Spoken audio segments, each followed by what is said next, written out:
சொல்லுங்க.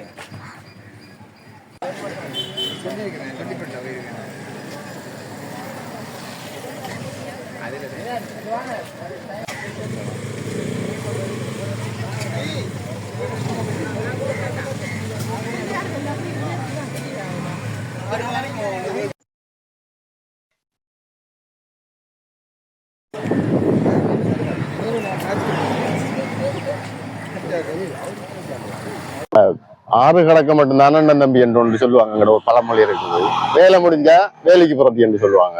இப்ப மாறி மாறி வார அரசாங்கம் எந்த அரசாங்கத்தை எடுத்தாலும் எங்களுக்கு கண்ட ஒரு சரியான ஒரு தீர்வு திட்டம் தரத்துக்கு இன்றைக்கு வரைக்குமே இல்லை. இப்ப கடைசியாக வந்து போன ஐநா செயலாளர் கூட வந்து செம்மணி படுகொலையில அவங்க விளக்கெல்லாம் ஏற்றி வேலை செஞ்சாங்க. அதுக்கு முன் என்ன ரீசன் வர போது தெரியாது. இப்ப வேற பிடிச்சிருக்கு பயங்கரவாத தடை சட்டத்துல. அப்ப நீங்க என்ன செய்யுங்கன்னா பயங்கரவாத தடை சட்டத்தை அவரை எடுத்துட்டு அப்புறம் நீங்க அவங்களோட விசாரணையை நீங்க அதுல இருந்து நீக்கி போட்டு செய்வீங்கன்னு சொன்னா தான் சரியான இதுக்குள்ள வந்து சேரும். இந்த செம்மணி படுகொலியாக எல்லாம் விளக்கு ஏற்றுறாங்க, வேலை செய்யறாங்க.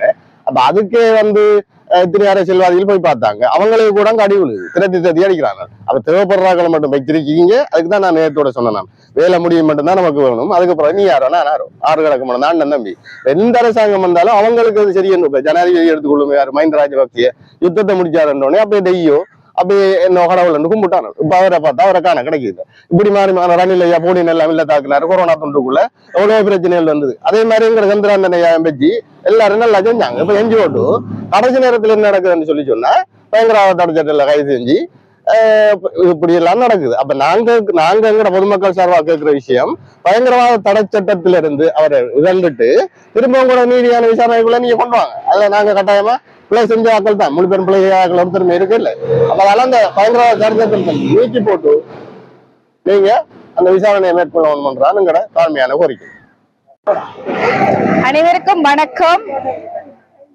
நாங்கள் மக்கள் அனைவரும் இன்று ஒன்று கூடுவதற்கான காரணம் சிவநேச சுரேஷ் சந்திரகாந்தன் அண்ணன் அவர்கள் பயங்கரவாத சட்டத்தின் கீழ் தற்போது 3 மாதம் காலமாக கைது செய்யப்பட்டுள்ளார். எனவே அவர் கைது செய்யப்பட்டதற்கான காரணம் இதுவரைக்கு எந்தவித காரணமும் ஆதாரபூர்வமாக நிரூபிக்கப்படவில்லை. அவர் கைது செய்யப்பட்ட 3 மாதங்களாக கைது செய்யப்பட்டதற்கான காரணங்களையும் தெரிவித்துக் கொள்ளுங்கள், அல்லது அவரை இந்த பயங்கரவாத சட்டத்தின் கீழ் நீக்கி அவரை விடுவிக்குமாறு தாழ்மையுடன் கேட்டுக்கொள்கின்றேன். நன்றி.